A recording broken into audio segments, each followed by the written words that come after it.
Hello बच्चों, let's see this question. This question says infinite number of straight wires each carrying current I are equally placed as shown in figure. Adjacent wire have current in opposite direction. Magnetic field at point P is. तो देखिए आपको point P है और एक wire दे रखी continuously आपके पास जिनमें direction of current के एक दूसरे के ऑपोजिट है और कहाँ तक है अप टू इनफाइनाइट तक।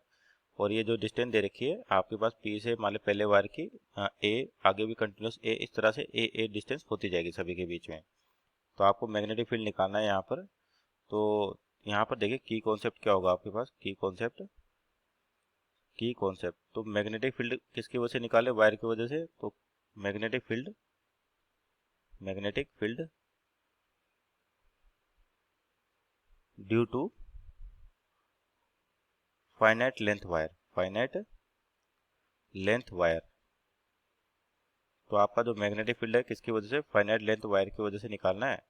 और क्या होता है देखें, आपके पास मान ली कोई भी वायर है और इसकी वजह से मान ली इस वाले पॉइंट पर मैग्नेटिक फील्ड की वैल्यू निकालनी है। और सपोज करिए एंगल है आपके पास θ1 और एंगल है θ2।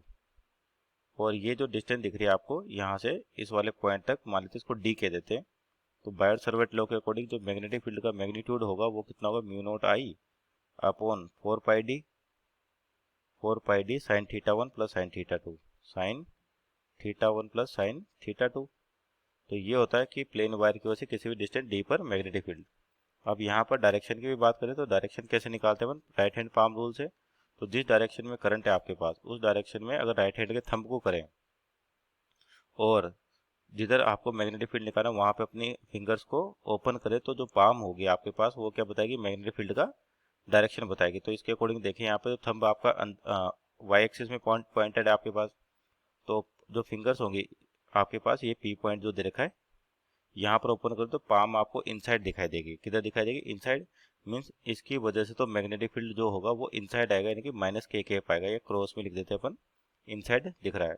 अगर करंट अपनी डायरेक्शन चेंज कर देगा तो आपका जो मैग्नेटिक फील्ड है दोनों का मैग्नीट्यूड तो सेम रहेगा, लेकिन जो मैग्नेटिक फील्ड आएगा वो किधर आएगा, आउटसाइड आ जाएगा आपके पास। किसके according, right hand palm rule से।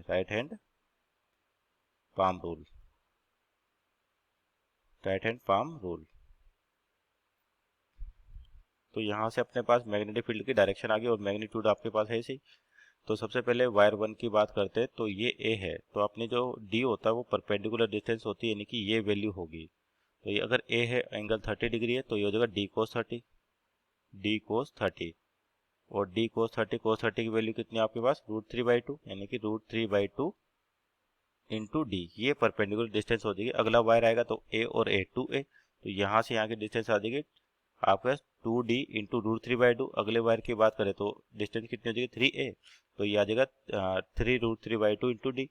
और आपके पास एक की डायरेक्शन पॉजिटिव है दूसरे की नेगेटिव है, यानी कि इधर जब वायर है तो आपके पास जो परपेंडिकुलर डायरेक्शन है या फिर बोलते हैं कि जो मैग्नेटिक फील्ड होगा आपका इस वाले डायरेक्शन में कैसा होगा, आउटवर्ड होगा आपके पास। अगर राइट हैंड के थंब को इधर करे, फिंगर्स इधर ऊपर करे तो पाम आपका आउटवर्ड पॉइंट करेगा। तो इसकी वजह से तो आउटवर्ड है और इस वाले की वजह से क्या होगा, इनवर्ड हो जाएगा। तो नेट मैग्नेटिक फील्ड लिखे अपन बी नेट, केवल मैग्नीट्यूड की बात करें अभी तो B1 मान लो पहले वायर की वजह से प्लस B2 प्लस B3, इस तरीके से सभी मैग्नेटिक फील्ड की डायरेक्शन को ऐड करें अपन। यानी कि जो बी नेट आएगा आपके पास, अगर वेक्टर वाई देखें तो आपके पास डायरेक्शन भी यहाँ पर अप टू कहाँ पर जाएगा, इनफाइनाइट तक। तो पहले B1 की बात करें वायर 1 की, इसकी वजह से जो मैग्नेटिक फील्ड आ रहा है प्लस के केप में आ रहा है, तो यानी कि और वैल्यू क्या है, mu not I upon 4 pi D. और डी कितना है यहाँ पर, a cos 30 और cos 30 की वैल्यू √3/2। तो ये हो गया आपके पास इंटू साइन θ1 प्लस साइन θ1 और θ2 आपके पास बराबर है, तो 2 sin 30 और sin 30 की वैल्यू क्या हो जाएगी आपके 1/2, यानी कि क्या बचेगा, केवल 1 बचेगा। अगले वाले की बात करते हैं B2 की, तो इसमें करंट की जो डायरेक्शन है यानी कि इसको लिखे के कैप, प्लस का के कैप। और अगले वाले की बात करें तो मैग्नीट्यूड आपका सेम आएगा, mu not I upon 4 pi a। लेकिन यहाँ पर जो मतलब डी का मतलब क्या होगा, a √3/2 तो है, लेकिन इस बार जो a की वैल्यू 2 टाइम्स हो चुकी है, तो यानी कि इस केस में आपका जो D2 आएगा वो इतना आएगा। और ये किधर पॉइंट करेगा, इनवर्ड डायरेक्शन में, यानी कि माइनस के कैप। तो इस तरह से आपके पास क्या कंटिन्यू वायर बनते जाएंगे और मैग्नेटिक फील्ड लिखते जाएंगे। तो आपका जो कॉमन टर्म दिख रही है उसको कॉमन ले ले, मान लो म्यू नॉट आई अपॉन 4 पाई को कॉमन ले लें। और यहाँ पर आपके पास ए भी है कॉमन और √3, ये भी कॉमन है तो अंदर क्या बचेगा आपके पास, तो ये रह जाएगा यहाँ पर 1 2 को भी कॉमन ले लें, आपके पास क्या 2 हर जगह पर है तो 2 को भी कॉमन ले लें तो अंदर बचेगा यहाँ पर केवल 1, फिर आएगा माइनस का 1/2। तो जो अगला वायर है उसकी वजह से आपका फील्ड फिर किस डायरेक्शन में जाएगा, प्लस के केप में जाएगा, यानी कि फिर से आपके पास प्लस आ जाएगा। और जो 2 है इस बार आपके पास 3a, और ये कितना हो जाएगा 3a cos 60, यानी कि आपके पास बचेगा ये 1/3, क्योंकि बाकी टर्म्स कॉमन ले लेंगे तो सेम दिखाई देंगे अपने को। उसी तरह से अगला कितना हो जाएगा 1/4 आ जाएगा। तो ये कहाँ तक चलता रहेगा, अप टू इन्फाइनाइट तक चलता रहेगा, क्योंकि वायर्स कितने अपने पास इन्फाइनाइट है। तो ये आपके पास कौन सी सीरीज बन गई, लॉग की सीरीज बन गई, यानी कि बी नेट है। मैग्नीट्यूड निकाले इसका बी नेट का, तो इस तरीके से आपके पास ये आ रहा, और एक सीरीज बन गई अपने पास। ये कौन सी सीरीज होती है, लॉगरिथमिक की, और तो ये कितना होता है लॉग आपके पास 1 + 1, तो यानी कि हो जाएगा log n2।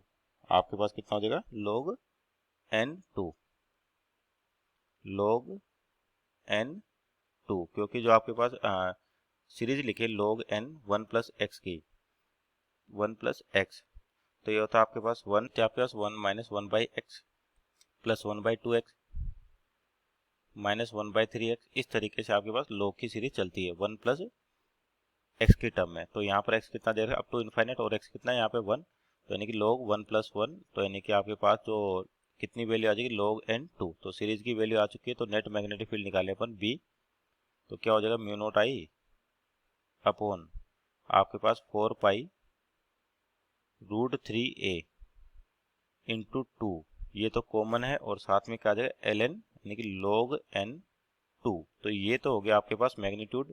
तो इसको सोल्व करें तो कितना हो जाएगा, यहाँ से 2 से 2 कैंसिल आउट हो जाएगा, और ये आपके पास कितना बचेगा।